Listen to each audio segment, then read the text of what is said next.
quiero hacer un posicionamiento sobre la resolución de la Suprema Corte de Justicia de la Nación, que privilegió el sistema democrático que está contenido en la Constitución Política de los Estados Unidos mexicanos.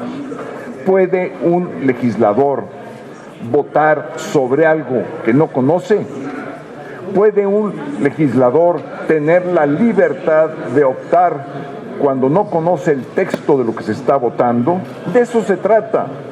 Si un legislador no tiene la libertad de poder representar a quienes lo eligieron, simple y llanamente está violentando el sistema democrático del país.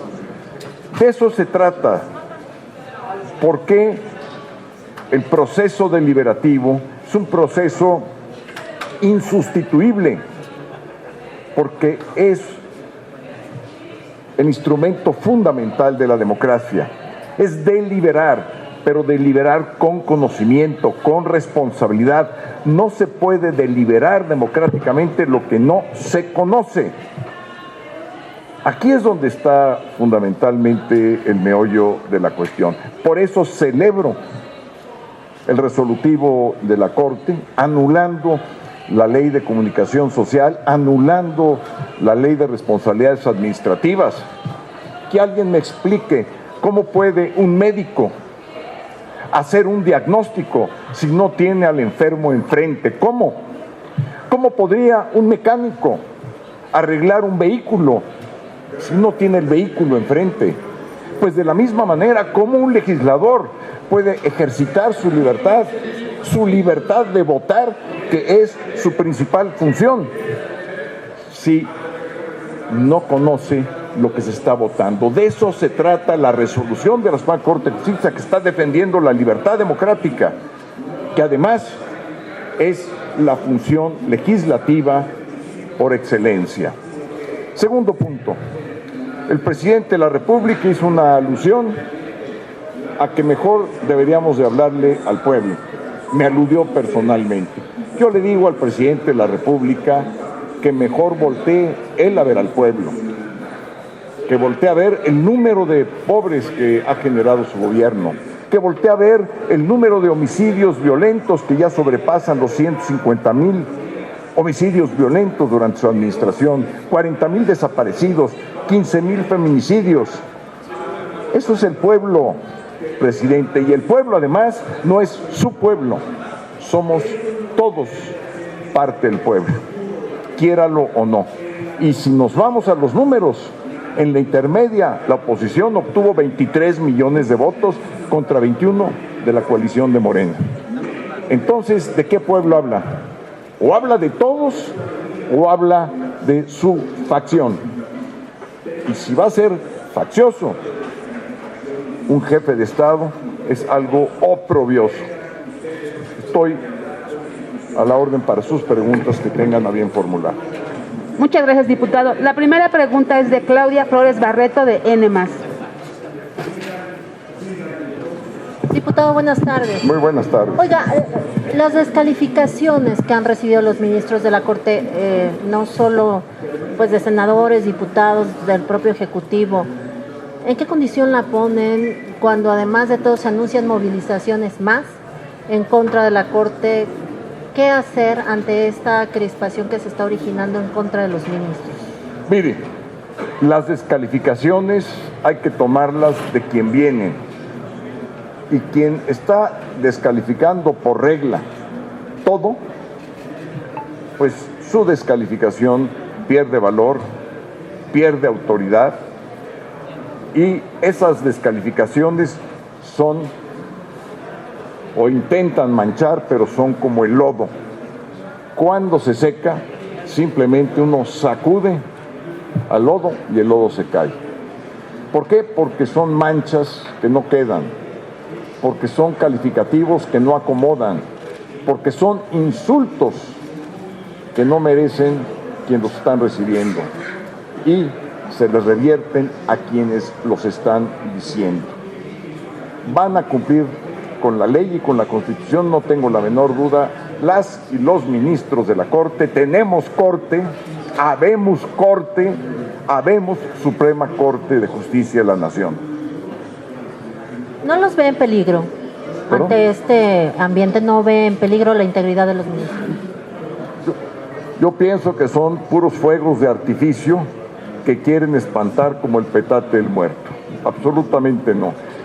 Habemos muchos más que estamos dispuestos a defender a la Suprema Corte de Justicia en todos los términos, como ya lo hicimos cuando llevamos a cabo nuestra presencia en el Zócalo y también con las acciones en constitucionalidad y la defensa que hemos dado en las tribunas y con nuestras votaciones en contra. Finalmente, aquí mi compañero me pide que le pregunte, ¿ve necesaria una reforma judicial? Como todo es perfectible y nada puede quedarse estático, y menos en la política, y menos en un país, y menos en el orden jurídico. Pero no una reforma como la que quiere López Obrador, que quiere ahora elegir partidizando la elección de las ministras y los ministros de la Corte, lo cual es un verdadero absurdo, es un disparate. Muchas gracias. Alejandro Lelo de la REA de CDMX Magazine.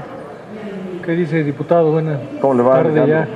Preguntarle, hace un ratito se aprobó en el Congreso de la Ciudad de México lo que le han llamado Ley Godoy, que es reelegir a la fiscal carnal, como se le conoce, por 4 años más. Lo más importante y trágico del asunto es que pues, se vota en la sesión sin la presencia de la oposición, que fueron los granaderos, que ya no son granaderos, los que no los dejaron pasar.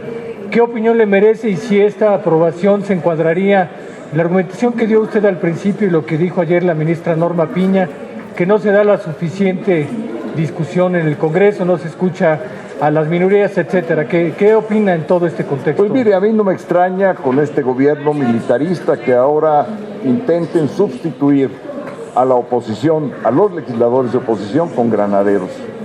Es algo lógico en el pensamiento de este gobierno, que es un gobierno militarista y autoritario.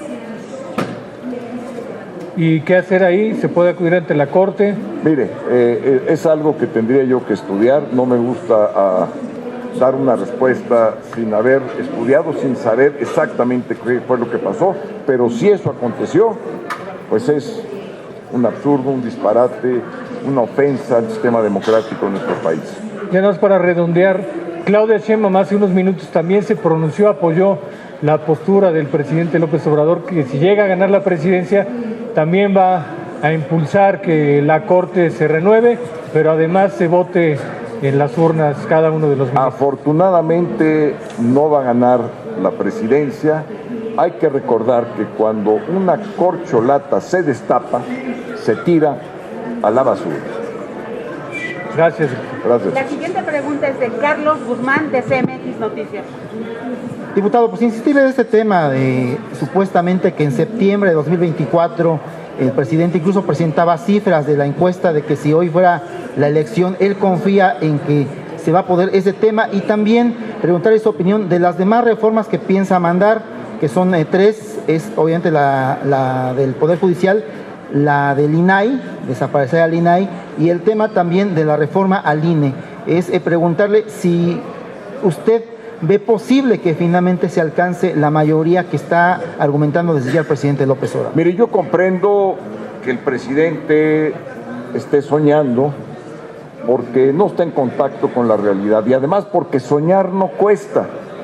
Nada más le quiero recordar al presidente que todas las mañanas el piso que está ocupando el Palacio Nacional está dentro de la alcaldía Cuauhtémoc, gobernada por Va por México. Sus encuestas, ¿qué le decían antes de la elección del 21? Lo mismo que está diciendo. Y les quitamos su corazón, que fue el corazón de la Ciudad de México, la zona metropolitana. Puede irse cualquiera de ustedes de Tlalpan a Toluca, en puro territorio Va por México. Eso no lo decían las encuestas, como tampoco decían que les íbamos a quitar la mayoría en el Congreso del Estado de México. Ya veremos, el 4 de junio empezaremos la reconstrucción del país con el triunfo del Estado de México y el triunfo de Coahuila. Gracias, diputado. Félix Muñiz, de Punto Aéreo. ¿Qué tal? Don Félix, qué gusto de verte con sombrero, te faltan las botas nada más. Te agradezco. Bueno, preguntarte, diputados y senadores de Morena dicen que con esta resolución de echar atrás el Plan B, los ministros se están metiendo con el trabajo del Poder Legislativo. ¿Eso es así?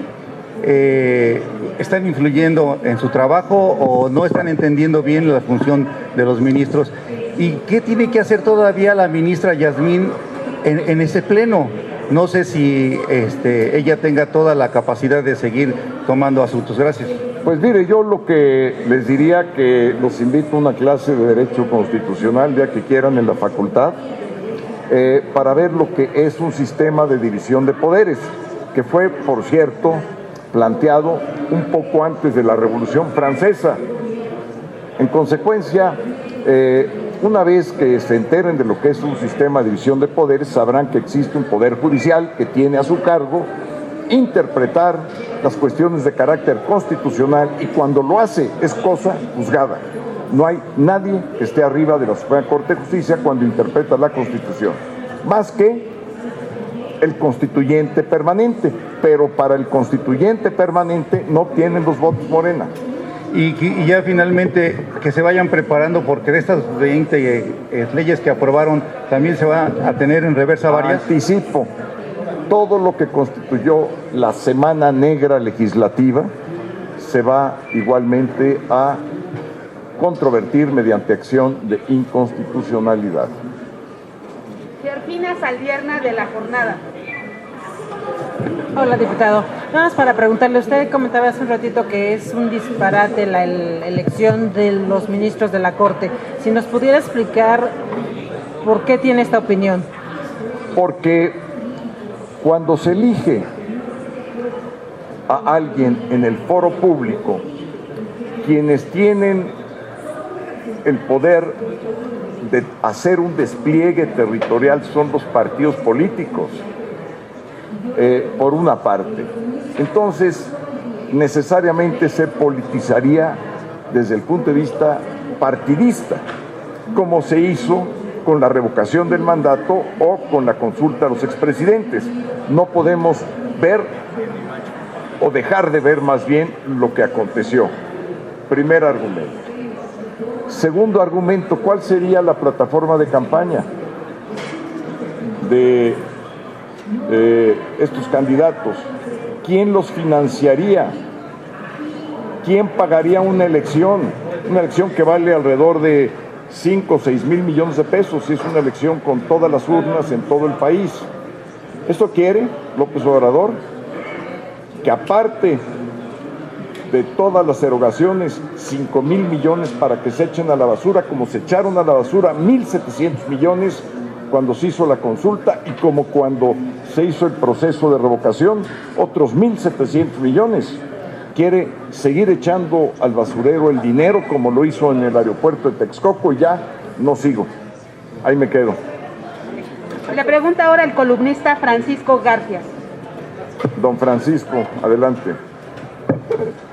Diputado, iniciar la discusión política con un punto titulado "El golpismo de la Corte", ¿no le parece un poco sesgado? Eso por un lado. Y si nos pudiera decir quién propuso o cómo se propuso que llegara a este punto a la agenda política. Con mucho gusto, lo propuso el grupo parlamentario de Morena, secundado por el grupo del Partido del Trabajo.